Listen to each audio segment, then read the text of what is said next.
What's going on, Epic? I'm actually currently driving. This is incredibly unsafe. I wouldn't recommend it for anybody. However, I felt as though, I don't know, I just had some thoughts that I wanted to share with you, and why not now? Why not? So, Philippians 4:4. It says, rejoice in the Lord always. Again, I say rejoice. And this is Paul talking to the Philippians. And he's saying this in context of all the things that he's gone through, that he has gone through some unbelievably stressful things, but he's also experienced some amazing things. And so he's saying, rejoice in the Lord. When things are going so well, rejoice in him. Give him credit. Give thanks for the things that he's done for you. Because when we experience some awesome stuff, we need to thank God, and we also need to rejoice in those things. But he's also saying that when things are just tough, when times are hard, and when we just feel like giving up, and that God isn't there, and that God's left us, and that he's nowhere to be found, and that we're, even in the times when we're seeking him, it's like he just doesn't care anymore.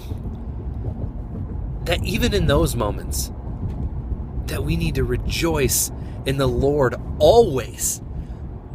That there's not an exception. There is no time where he says, well, unless this is happening to you. Unless, you're experiencing things that are just way beyond what you could ever go through on your own. And that, you're by yourself and nobody's paying attention to you. Your parents don't even care. Your friends don't care. That, that's a time when you no longer need to rejoice. But we need to rejoice in the Lord always, not because things are going badly. Not like, oh yes, my friend just died. Rejoice. Thanks for killing my friend. Like, no, that is not it at all. God grieves alongside of you. Jesus, in fact, weeps himself when his friend Lazarus dies. It says that Jesus wept just as we do when bad things happen. But just because we're grieving, just because we're sad, doesn't mean that we can't rejoice. You know why? Because there's things that are bigger. That this life, we are told it's not permanent. We know that it's a temporary thing, and that there's permanence beyond this life. And that when we can look at the bad things, we look at the good things, we rejoice in God, not for our circumstances, but because there's a bigger picture.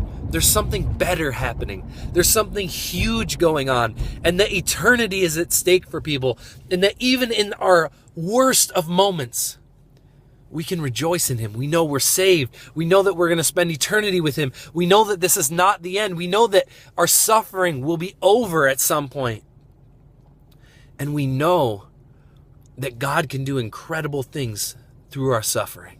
And so, as you go into finals, and I know that obviously death and finals are two very different things, but during finals, I totally get it. Sometimes they feel like they're death. Like, it feels like life is over. But just know that as you head into a time of some really stress, some big times of like, man, if you don't pass this final, you might not pass the class. That you can rejoice in the Lord always. And that you can give your stress over to him. And that you can talk to him about those things.